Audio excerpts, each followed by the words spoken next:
Hello my dear students, ये हमारी class number 44 है। इससे पहले जो क्लास मैंने पढ़ाई है आपको, उसका जो पॉलिटी का क्वेश्चन है उसका आंसर है 12 सदस्यीय, और जो इंग्लिश है उसमें सीज प्लूरल दिया है मैंने समुद्र, तो फ्रीजेज का फ्रीज करेंगे आप, यानी कि फ्रीज का डज हटा देंगे। दो क्वेश्चन वो थे। आज की कहानी हमारी ये फिर से क्लोज टेस्ट जैसी है। बड़े आसान सी चीज़ें करा रहा हूँ मैं, क्योंकि मैं मुश्किल चीज़ें आपको थोड़ी सी और ज़रा 100 क्लासेस पार हो जाएं तो फिर मुश्किल चीज़ें आएंगी काफ़ी सारी। फिलहाल अभी आप इसे ऐसे ही एंजॉय करें, लेकिन करना आपको ये भी पड़ेगा। तो देखें, हमारे सेंटेंस में बताया गया है कि घरेलू बिल्ली। अब बात ये आती है कि इसे पास्ट में रखें या प्रेजेंट में रखें। तो मेरी बात आप ध्यान रखो, कहानी को पढ़ने के बाद ये समझने की कोशिश किया करो कि ये कहानी किसी पास्ट में घटित हुई घटना की है। अगर ऐसा है तो पास्ट पे जाया करो आप, वो भी पास्ट इंडेफिनिट में, जैसे पिछली वाली में शायद हुआ था। लेकिन जब आपको ऐसा लगा करे यार ये तो इसके बारे में जो रूटीन लाइफ है इसकी, जो इसकी हैबिचुअल एक्शन है उसकी बात कर रहे हैं, तो आप मत जाया करो पास्ट में, फिर आप प्रेजेंट में रुका करो। जहाँ तक मुझे लग रहा है ये बताना चाह रहे हैं कि घरेलू बिल्ली पूरी दुनिया में, अब बताओ ये जो बिल्लियाँ हैं पाई जाती थीं, पाई जाएंगी या पाई जाती हैं, तो ये तो कंफर्म हो गया कि प्रेजेंट में रखना है और सारी बातें प्रेजेंट में चलती रहेंगी। अब देखना यह है कि किसने क्या आंसर लगाया है। क्वेश्चन नंबर पहले का आंसर इज होगा, क्योंकि बिल्ली सिंगुलर है तो आर नहीं होगा। अकेला भी आएगा नहीं, या तो कैन भी, कुड भी, मे भी होता तो सोचते, और कैन इसलिए नहीं आएगा क्योंकि ये लगी हुई है हमारी थर्ड फॉर्म, तो कैन के साथ फर्स्ट फॉर्म आती है। मामला बन गया घरेलू बिल्ली पूरी दुनिया में पाई जाती हैं। अब इट क्यों लगाया? इट इसलिए क्योंकि बिल्ली को सिंगुलर लिया गया, तो इट और ब्लैंक रिलेटेड, अब फिर वही बात आ गई थर्ड फॉर्म, और ये बात प्रेजेंट की शुरू हो चुकी है। और इट जो है वो प्लूरल ले नहीं सकता, बी आ नहीं सकता, और मे की जरूरत इसलिए नहीं है क्योंकि थर्ड फॉर्म है। तो आंसर फिर से कौन सा हो गया? इसका इज, और इसका भी इज हो गया।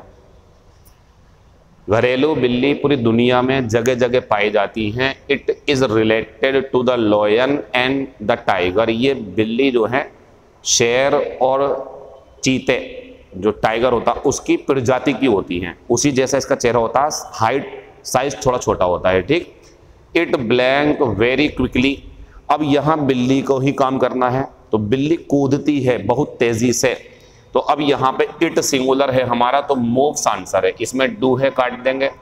हैज मूव्ड तो तब आता जब हम किसी पार्टिकुलर बिल्ली की बात कर रहे हो, तो ये कहते कूद चुकी है, लेकिन हम ये तो कहेंगे बिल्ली के बारे में ये बहुत तेजी से कूदती है, बहुत तेजी से हलचल करती है, बहुत तेजी से इधर उधर भागती है। तो it moves very quickly and is बढ़िया लगा हुआ है। अच्छा, मूव्ड नहीं आएगा पास्ट में, आंसर हो गया बी। तो it moves very quickly and is always in search. यहाँ एक जबरदस्त क्वेश्चन है आपके लिए। जब ये सर्च वर्ब होती है तो फॉर लगाया करो, लेकिन जब ये सर्च नाउन हो, जो कि यहाँ पे है, इन सर्च में ये नाउन होगा, और इन सर्च पूरा एक पेयर के रूप में ऑफ लेता है। इन सर्च ऑफ रैट्स, अगर यहीं पर होता इट सर्चेस, मतलब डज होता लगा हुआ, इसमें मान लो वर्ब होती तो फॉर आता फिर, लेकिन यहाँ पे नाउन है इन सर्च ऑफ, तो आंसर हो गया बच्चों इसका चौथा वाला। तो it is always in search of rats, हमेशा ये है चूहों की तलाश में रहती है। It blank good night vision, तो यह है अच्छा नाइट विजन, इसकी दृष्टि रात में अच्छी होती है, यानी कि इसकी पास रात को देखने के लिए अच्छी दृष्टि है। हैज आएगा इसके लिए, क्योंकि सब्जेक्ट हमारा सिंगुलर चल रहा है, ये नहीं आएगा, ये प्लूरल है। इट सिंगुलर है, हैविंग नहीं आएगा, ये पास्ट है, सिंपल सी बात है। तो it has good night vision. It means, इसका मतलब है ये पास्ट में है, लेकिन मुझे सेंटेंस चाहिए प्रेजेंट में, तो मेरा आंसर दूसरा होगा, नो इंप्रूवमेंट भी नहीं हो पाएगा। इट मीन्स, इसका मतलब है कि एक बिल्ली, अब ये मेन वर्ब की फर्स्ट फॉर्म है, तो जब ये मेन वर्ब की फर्स्ट फॉर्म है तो इज काट दो क्योंकि ये थर्ड फॉर्म लेगा। अब ये काट दो क्योंकि ये पास्ट में है, और जो बिल्ली देख सकती है तो ये उसकी क्षमता हो गई ना। और जब किसी व्यक्ति की क्षमता, योग्यता, ताकत की बात करते हैं तो आप जानते हैं कौन सी मॉडल आती है? आपका आंसर सही है, आंसर है कैन। तो it can see in the dark, यानी कि इसको रात में देखने की क्षमता मिली हुई है, तो ये रात में अंधेरे में भी देख सकती है। देयर के बाद में जो हेल्पिंग वर्ब होती है वो आगे जो नाउन होता है उसके हिसाब से आती है, और नाउन कैसा है आगे? प्लूरल। तो देयर, और ये मामला प्रेजेंट का है, तो there are different breeds of cats, यानी कि बिल्लियों की कई प्रजातियां, कई नस्लें होती हैं। तो आर आएगा क्योंकि इसके लिए सब्जेक्ट बन रहा हमारा। ठीक, अब आगे बढ़ते हैं। Cats are in the group of, मैंने वन वर्ड सब्स्टिट्यूशन में पढ़ाया होगा आपको, कुत्ते से संबंधित है तो कैनाइन, गाय से संबंधित है तो बोवाइन, और बिल्ली से संबंधित है तो क्या बताया था मैंने, फ्लाइन। ये घोड़ों से संबंधित है, हॉर्सेस से। ये कुत्तों से संबंधित है, ये गाय से संबंधित है। चौथा आंसर हो गया खत्म। क्वेश्चन नंबर पहला है बिलो आउट, बताइए क्या होता है इसका मीनिंग। फ्रेजल वर्ब है, बार बार पूछता रहूंगा ताकि आप याद कर सकते हो। बुझाना होता है इसका मतलब, एक्सटिंग्विश। राउंड अप नया है, पहले नहीं पूछा मैंने कभी। इसका मतलब होता है गिरफ्तार करना या दोस्तों को इकट्ठा करना पार्टी करने के लिए। खत्म हो गया। फॉल बैक पहले भी पूछ रहा हूं, फिर पूछा है, फिर पूछता रहूंगा। इसका मतलब होता है पीछे हटना। तो फॉल बैक के लिए क्या हो जाएगा हमारा, पीछे हटना। खत्म हो गई कहानी। क्वेश्चन 2 छोड़ेंगे आपके लिए जिसका आंसर आपको देना है।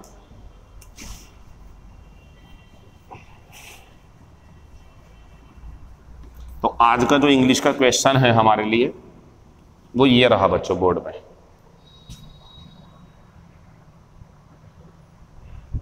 शी और ब्लैंक और मी और फुल स्टॉप। ऑप्शन पहला ऑलवेज इरिटेट, ऑप्शन दूसरा ऑलवेज इरिटेट्स, ऑप्शन तीसरा इज ऑलवेज इरिटेटिंग, ऑप्शन चौथा नन ऑफ दीज। इंग्लिश का पहला क्वेश्चन बोर्ड पे लिखा हुआ है, आप नंबर 1 लिख के और आंसर दें जो भी आपका आंसर हो। ऑप्शन मत देना, ABCD नहीं करना है, पूरा आंसर लिखना है। अब आज का जो दूसरा क्वेश्चन है हमारा GS का, वो क्या है वो देखते हैं। तो आज का जो दूसरा क्वेश्चन है हमारा वो है भारत में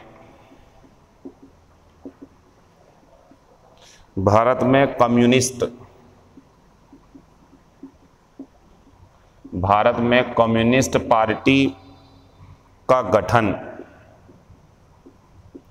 किस वर्ष हुआ था। भारत में कम्युनिस्ट पार्टी का गठन किस वर्ष हुआ था। ऑप्शन पहला है 1925, ऑप्शन दूसरा है 1922, ऑप्शन तीसरा है 1927, ऑप्शन चौथा है 1930। आंसर दें आप, बाकी बात आपसे कल होंगी। ठीक है, 44 क्लासेस पढ़ा चुका हूँ, क्लास लगातार चलती रहेंगी और उम्मीद है मुझे कि मेरी ये क्लासेस आपके बहुत ज़्यादा काम आएंगी। Thank you.